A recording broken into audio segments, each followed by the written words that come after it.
Hi, Taurus Sun and Rising. Welcome to your June 2022 Astro Update. It's Raina here. Well, I've been waiting for June because June is a time when we will have more momentum. There's a lot going on in June that supports this. Mercury's going retrograde on June 3rd, and that is going to be in your first house of the self because it is in Taurus. Now, it did retrograde in Gemini, early degree of Gemini, but now it goes direct in your first house, and it's like turning around and then start stepping forward and walking forward. Now it's almost like retracing your steps where you have to kind of cover old ground because Mercury doesn't come out of its shadow until the middle of the month, but it still is forward motion.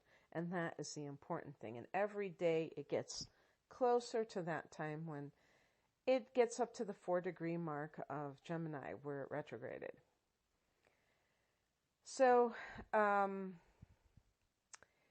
it won't even go back into Gemini until the 13th of the month.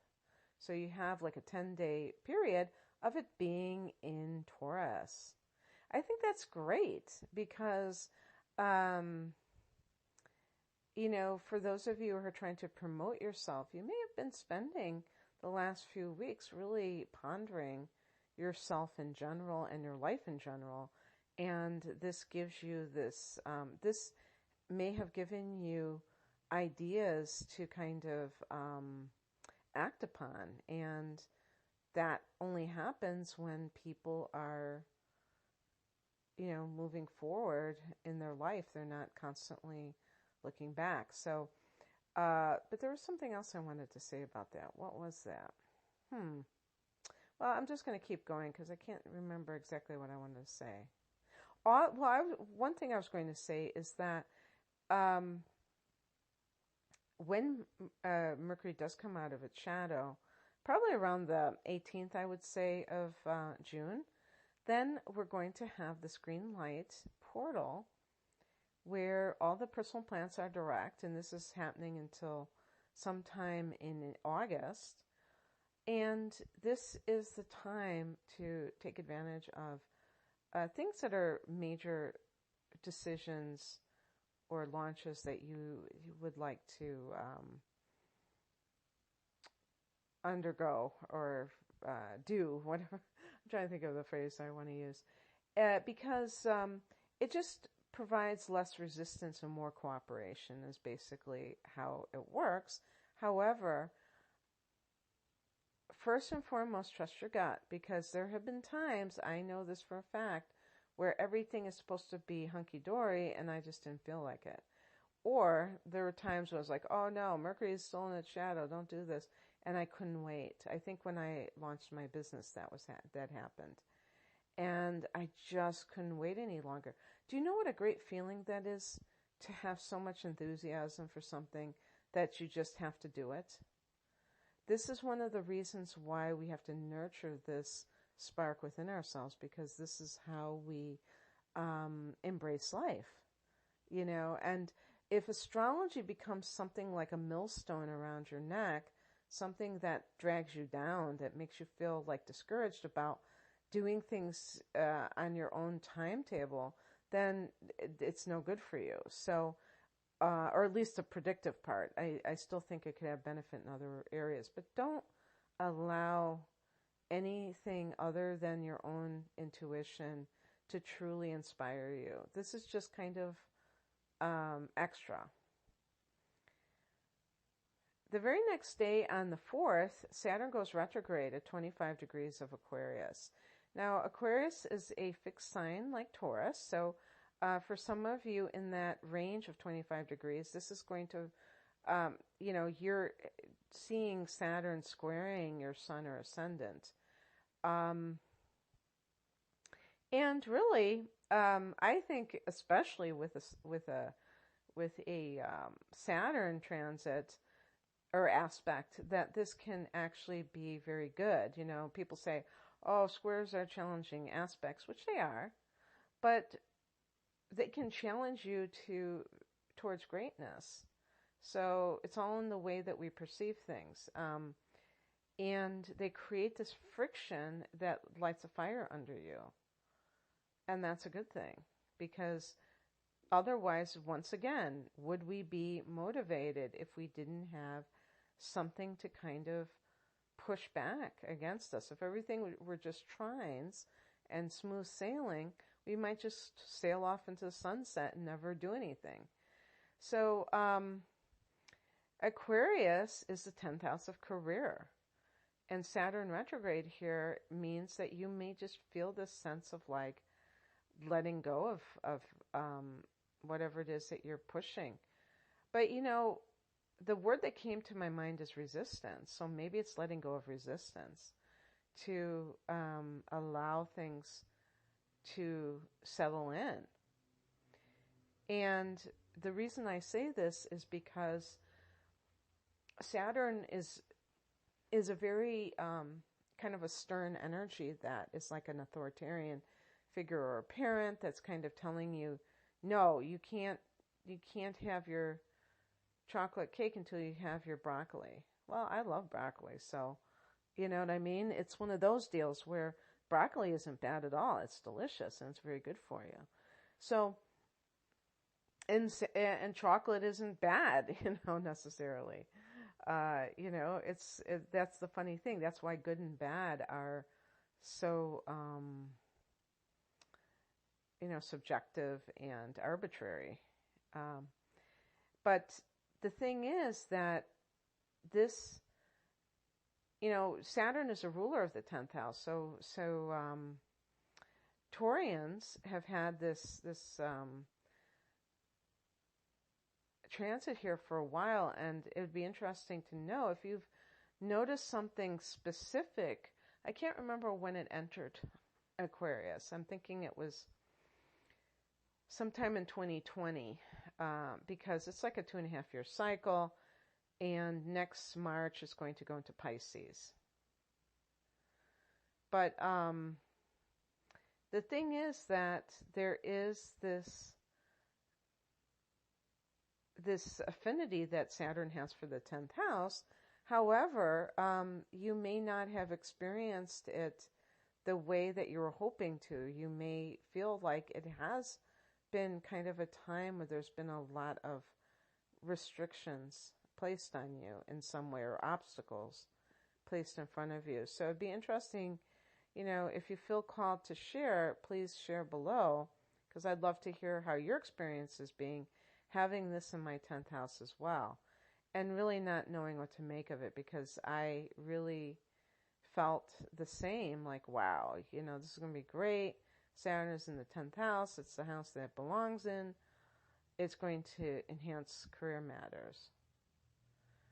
And sometimes I think these things are not easy to discern in the moment. You might say a few years down the line, wow, that was those things that I did in those years that didn't seem like they were bearing any fruit. Now they have. So if you have been doing things that have the potential to serve you well down the road, but they haven't done so yet, that's not anything to judge, because Saturn is about the long haul, not the immediate gratification of something.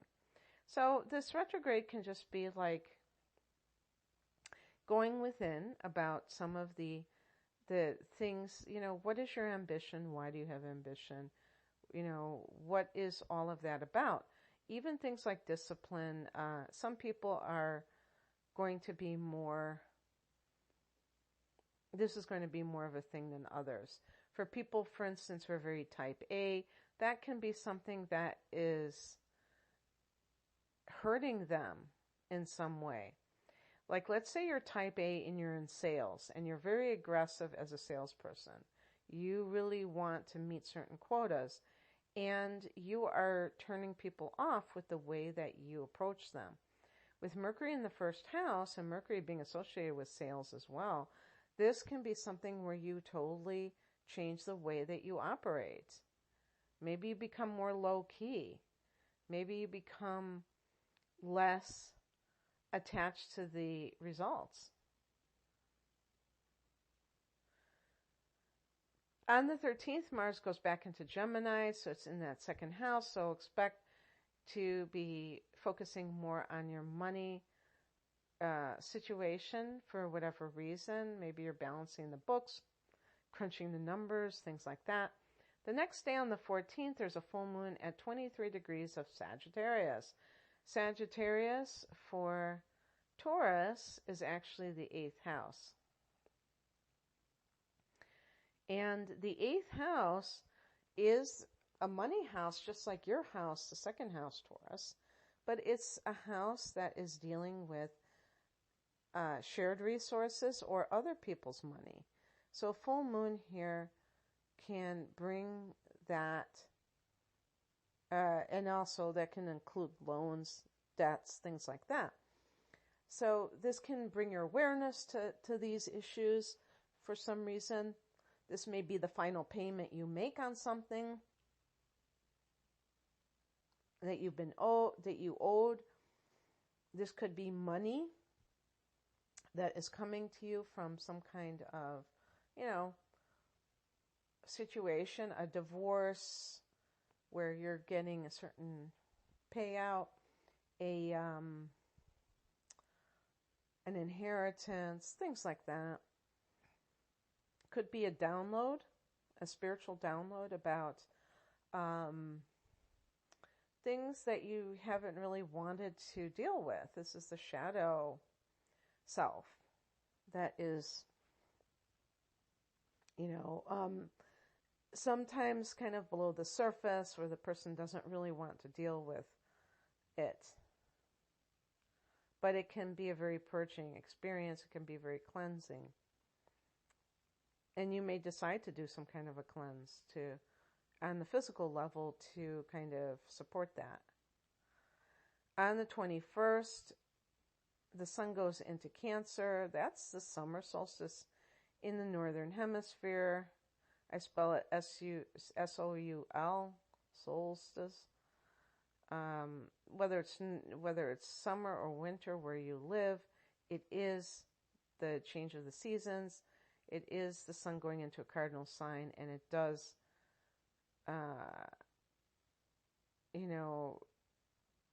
predict change or action, things heating up, people doing more, or just more events occurring in the collective. On the 22nd, Venus goes into Gemini, into that second house.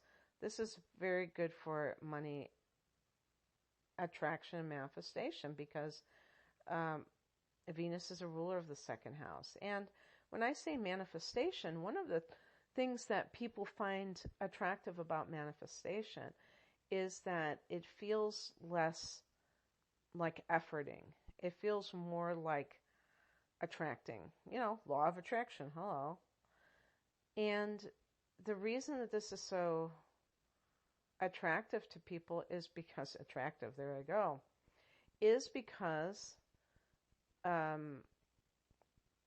working hard for something doesn't necessarily feel good. Now, sometimes it feels good after you've, had a hard day of work or you've completed some task and you feel really proud of yourself because you really applied yourself.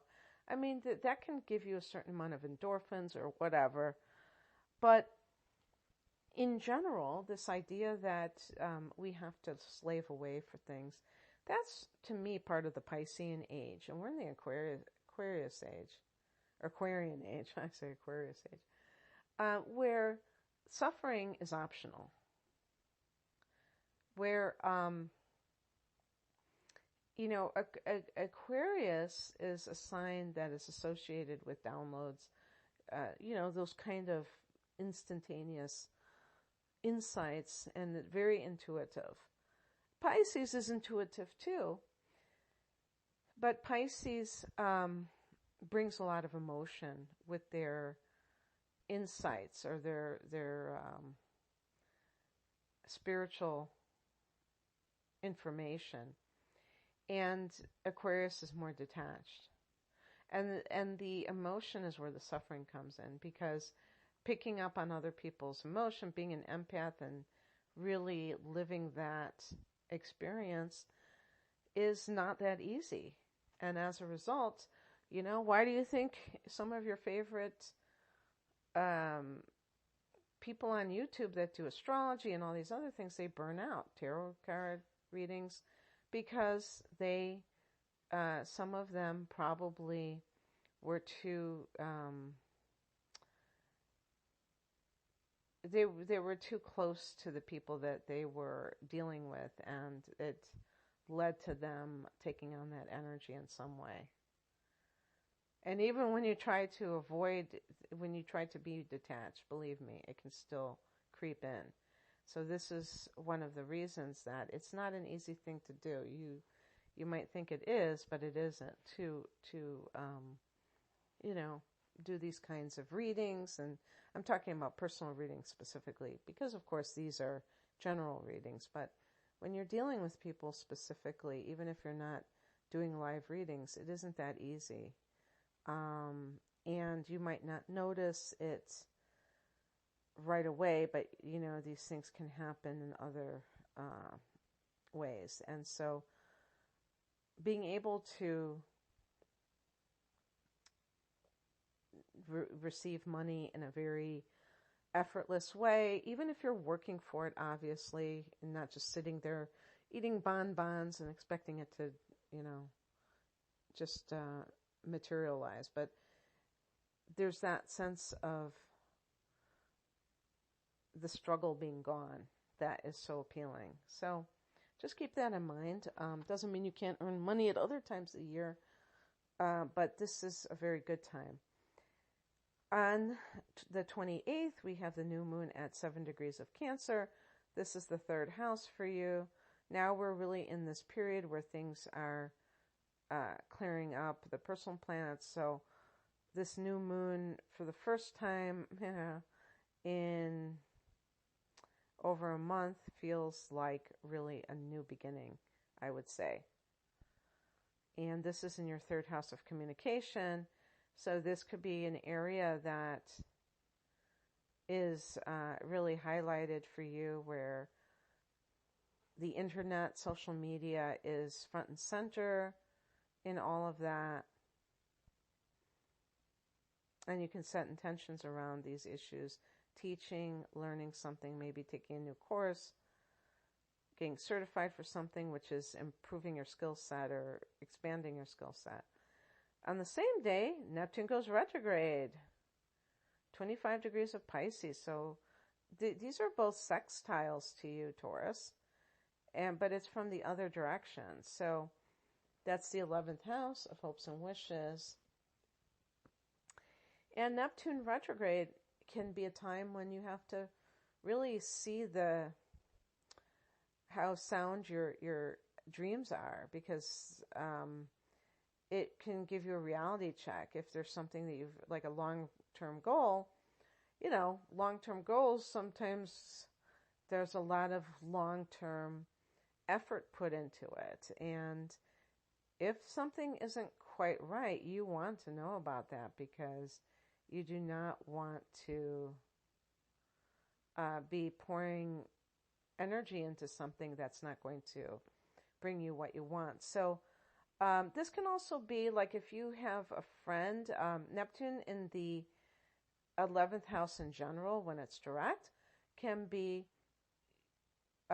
connecting with people that are spiritual and groups that are spiritual. And with the Neptune retrograde, there can be disillusionment with a person or a group.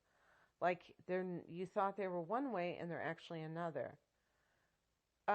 Try not to make too much of it if that does happen for you. Like, overreacting and thinking that everyone is fake. Every spiritual group is actually fake, and they're just, they're not what they seem. Stick to what you're dealing with and not allow your emotions to kind of get the best of you, because that's another thing too with Neptune, is that it can really get into that learned helplessness or that confusion. Neptune can be about confusion. Well, the retrograde kind of like removes confusion from you because you're seeing things more realistically. So that is actually quite good.